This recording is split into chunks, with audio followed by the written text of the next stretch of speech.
I'm gonna bore you here for a second. It's one of my favorite stories. But it was quoted initially where I read it was from the researcher Martin Seligman, and he talked about how he did a lot of research on human thriving, and this is about having a purpose. And um, he talked about how he had gone to the hospital to visit a friend of his in a coma one day or one night, about 11 o'clock at night, I guess, late at night.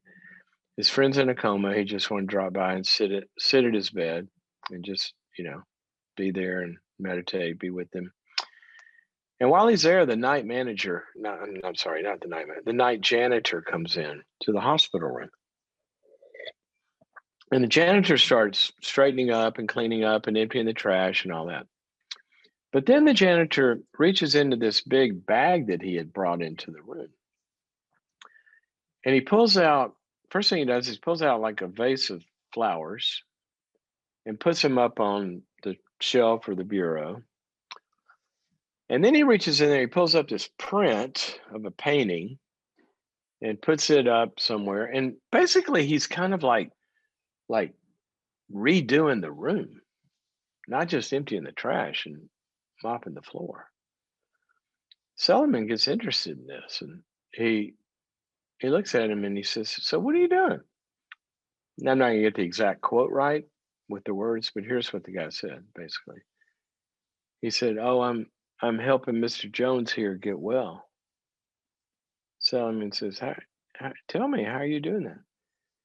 He said, "Well, when he wakes up from this coma, what science tells us is if he's in a warm, nurturing, bright, nice environment, that'll stimulate his body. He'll wake up better and his body will work on healing better.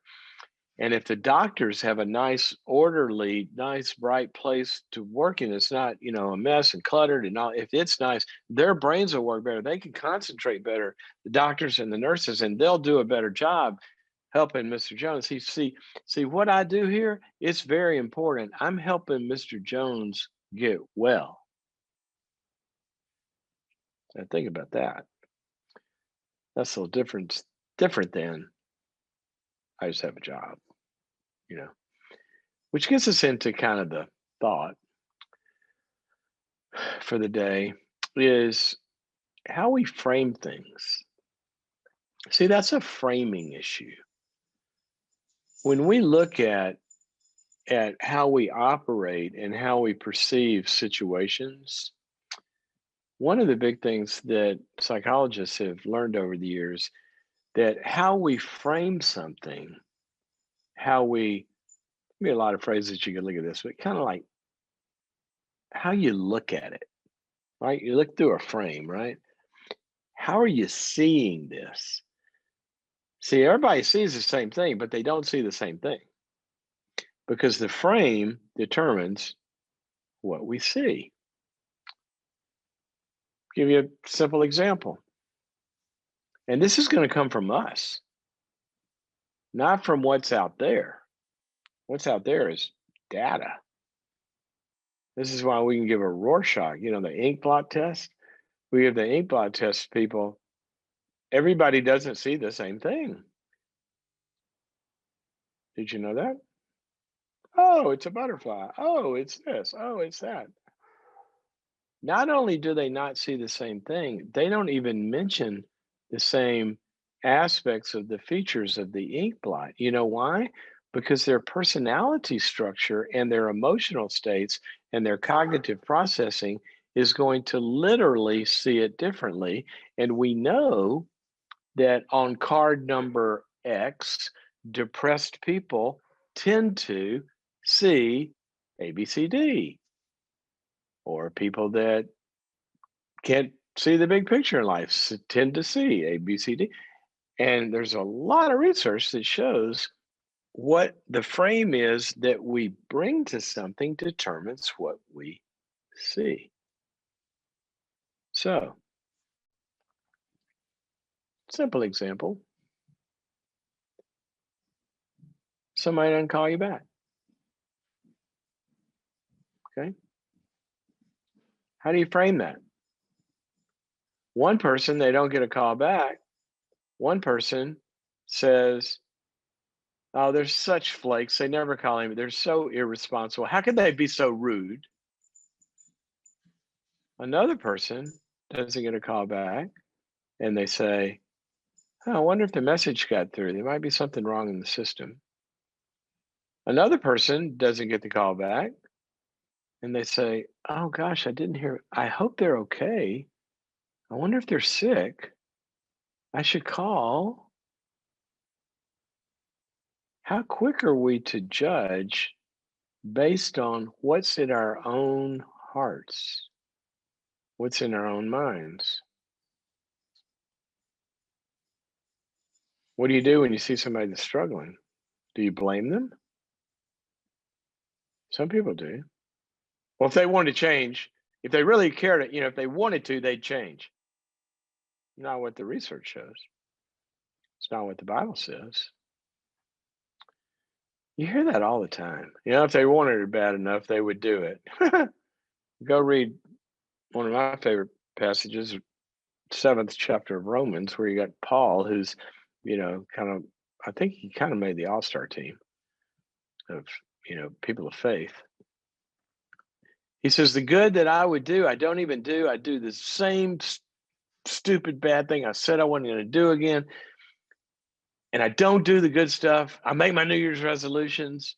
I don't pull it off. I'm so, and then I say I won't do these things, and I do all the bad things I'm not going to do, and I don't do the good things I said I'm going to do."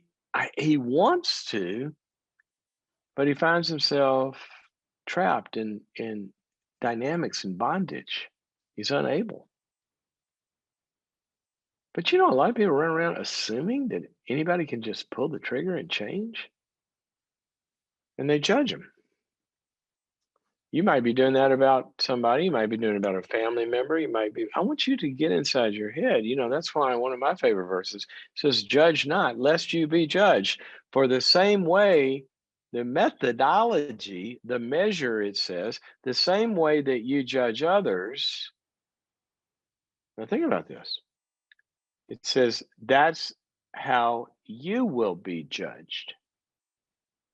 So if we look at somebody and they're not meeting the bar and we think, well, they're just not trying hard enough or they don't care enough for this, that, and the other. Okay, well, then every time you don't meet the bar, then that's the judgment that God's going to use for you. I don't think we want that. I don't want that. But what if we look at it and we say,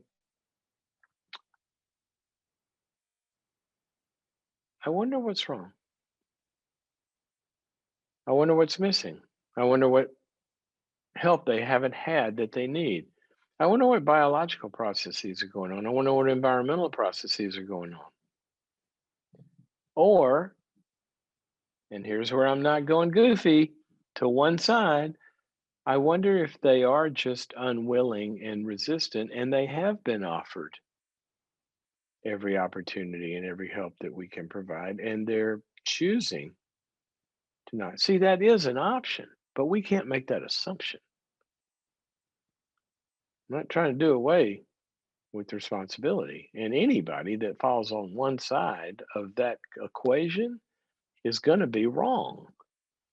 Anybody that blames it, you know, 100% on nobody can do anything possible to help themselves, or everybody can do everything possible to pull themselves up from the bootstraps. No, there's a combination. There's a algorithm here. We know that. That's why people have been arguing about this for literally millennia, about free will versus the forces that determine us. It's always, you're always going to find both of those at some level, except in really extreme cases on both sides.